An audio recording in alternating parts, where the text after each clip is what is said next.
Folks, it ain't about that. It ain't about the guy who tries buying a clean car when you're dirty. It's not his fault. It's you should figure out how to be clean. You should figure out how to do a job that doesn't involve you walking in mud all day. And that's possible because somebody else has done it. I don't buy the idea that, you know, the society the way it is right now, it has to be this way. Someone's always going to have to work at Burger King. Someone's always going to have to... I don't buy that. I think people are pretty fucking flexible. If you look at the broad spectrum of humans and human behavior from different cultures all over the world, it's pretty obvious to me that there's a lot of different ways that people can act. We don't have to have fast food workers. We don't have to have people who work shit jobs. We don't have to. We just need to figure out how to restructure society so everybody somehow or another plays a part, has something to contribute, has something to share. I mean, that's what a real society is supposed to be like. I give you some coconuts, you give me some fish. You know, we make a deal, and you do it back and forth and left and right. And when there's nothing to contribute, then you start looking, the president needs to give us jobs. We need jobs. So instead of something to contribute, you just find something to do with your time. And then it becomes about doing that more than it becomes about finding something to contribute. So society gets wrapped around becoming a part of a machine. Society, instead of becoming a bunch of individuals that are expressing themselves in unique ways, and everybody sort of borrows and shares and sells this and you sell that, and we all sort of figure out how we can contribute in a society, we got sidetracked and diverted into these boxes that they call companies and corporations, and we got stuck into these containers that they call cubicles or offices, and we got forced into this system. So our time, instead of it being invested in making pottery or fixing cars or doing something where you have a passion or you have some sort of a connection to, instead of that, you've sold your life to sit in a box and work for a machine, an uncaring machine that demands productivity. It doesn't understand you. It doesn't want to understand you. It has a bunch of very strict things in order to keep the humor at a minimum in the office, just in case one of you fuckheads says some stupid sex jokes that gets them sued and they have to give somebody $1 million. So get it together, and this is your life now.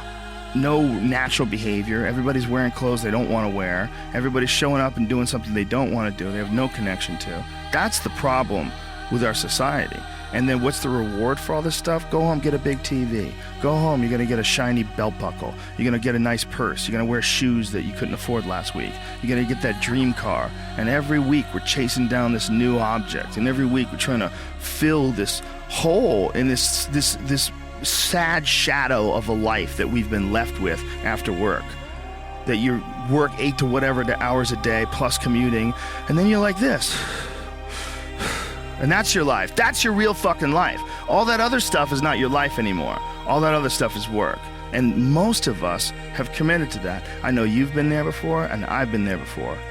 And we understand that it's a trap because we got out of it. But for the people that are in it, a lot of times they don't even understand it's a trap. They just think it's a good job. They think they got dental. I'm doing really good. I got my own parking spots, got my name on it. And you're just a piece of a heartless, shitty machine that makes money.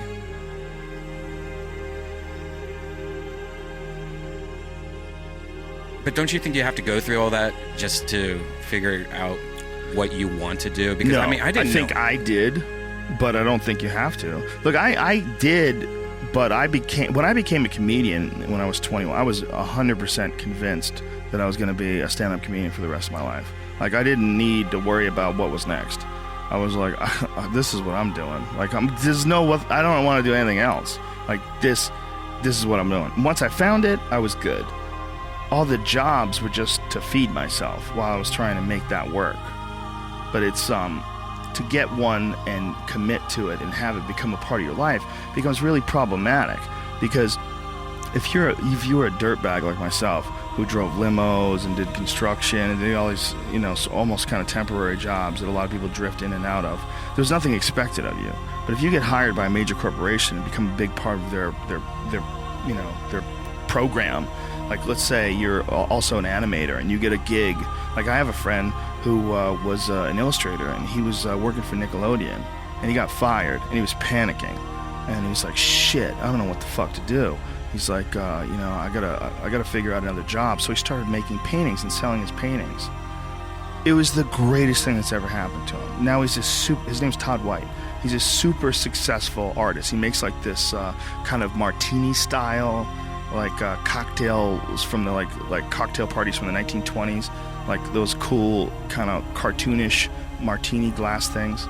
He's got a real specific, distinctive style. It's really cool. But he's a great artist. And he's also a black belt in jiu-jitsu. I know him from Jean-Jacques Machado's.